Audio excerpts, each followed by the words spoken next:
Hai adik-adik, di video singkat ini Laoshi ingin membagikan caranya kita menghafal Ibrani 4 ayat 14. Mari kita berdoa terlebih dahulu. Bapa di surga, tolonglah kami untuk belajar menghafal firman Tuhan. Bukan hanya menghafal, biarlah kami boleh semakin mengerti apa yang Tuhan maksud.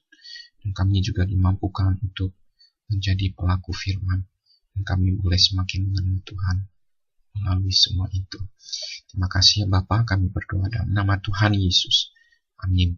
Oke adik-adik, mari kita terlebih dahulu kita melihat kembali beberapa ayat yang telah kita pelajari sebelumnya. Jadi di Ibrani 4, 12 dan 13 sebelumnya ya. Jadi kita coba melihat sedikit.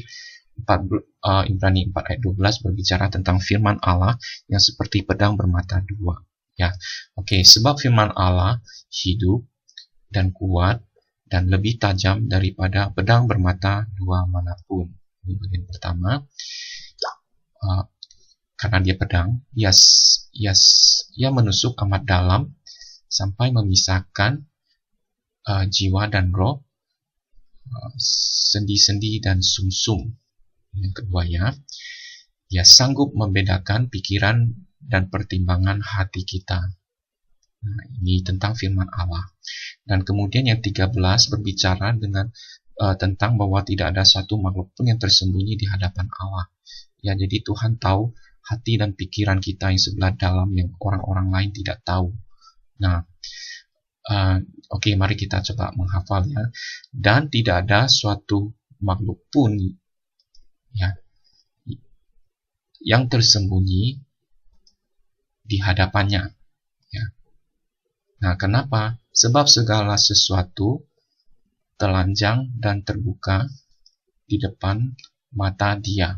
Ya, di depan mata Dia, mata Tuhan ya, yang kepadanya kita harus memberikan pertanggungan jawab. Ya, kepada Tuhan ya, kita harus memberikan pertanggungan jawab. Kita harus kasih pertanggungan jawab apa yang kita lakukan ya, bahkan di dalam pikiran dan hati kita. Ya, jadi kita harus hati-hati di dalam hidup ini. Nah, kemudian kita akan menghafal ini udah ya 12 dan 13, dan kemudian kita akan menghafal Ibrani 4 ayat 14. Langsung kasih gambar Tuhan Yesus.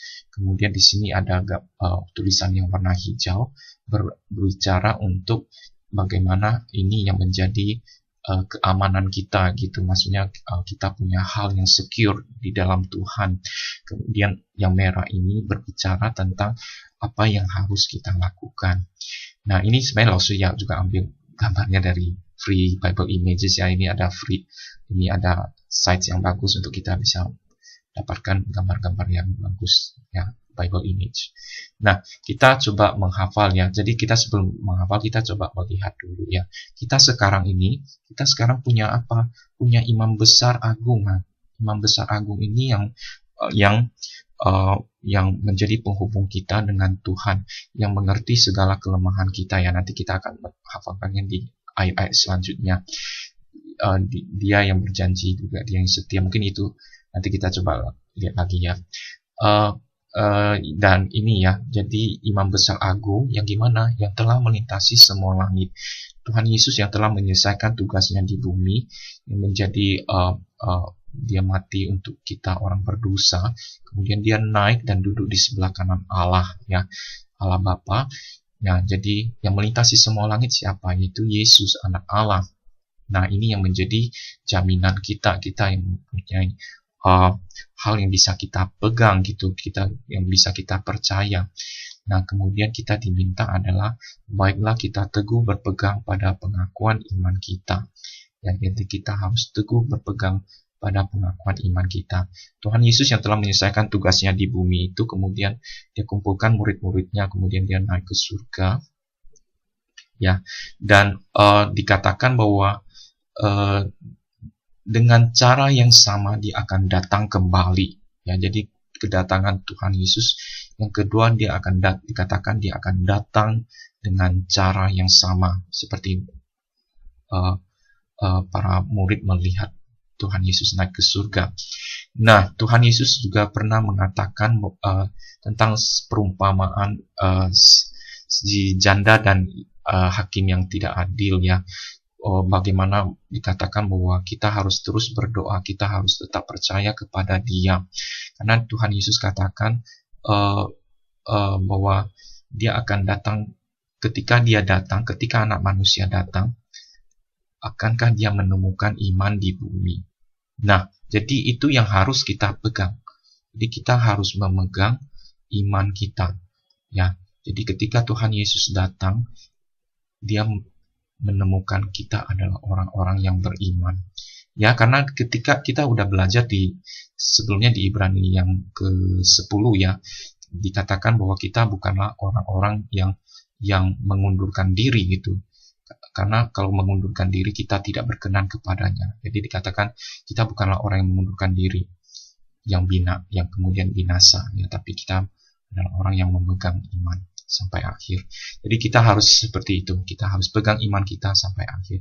Kita percaya kepada Tuhan. Ya, iman percaya kepada Tuhan, bukan percaya kepada apa yang bisa kita lihat di bumi. Kekayaan, kepintaran, kehebatan kita, uang kita, ya orang lain, itu semua tidak bisa kita percaya sebagai sandaran kita, tapi kita percaya kepada Tuhan Yesus yang telah melintasi semua langit. Dia yang berkuasa. Yesus anak Allah. Dia yang berkuasa. Dia yang tahu segala yang kita butuhkan, yang kita takutkan. Dia tahu semuanya, dan juga Dia mampu menolong kita. Bukan hanya mampu, Dia juga mau menolong kita. Jadi kita boleh berpegang pada pengakuan iman kita. Kita datang kepada Dia dengan sungguh-sungguh. Ya, jadi ini yang kita pelajari hari ini. Jadi kita coba ya menghafalkannya ya satu persatu. Nah, karena kita sekarang sekarang kenapa? Kita sekarang mempunyai apa atau mempunyai siapa? Imam besar agung. Ya, imam besar agung. Imam besar agung yang bagaimana? Imam besar agung yang telah melintasi semua langit. Ya, yang telah melintasi semua langit. Siapa yang melintasi semua langit? Yaitu Yesus. Ya, itu Yesus. Yesus siapa? Yesus anak Allah. Ya, Yesus anak Allah ini yang menjadi jaminan kita. Baiklah kita teguh berpegang, ini yang harus kita lakukan. Baiklah kita teguh berpegang. Ya, berpegang pada apa? Pada pengharapan iman kita.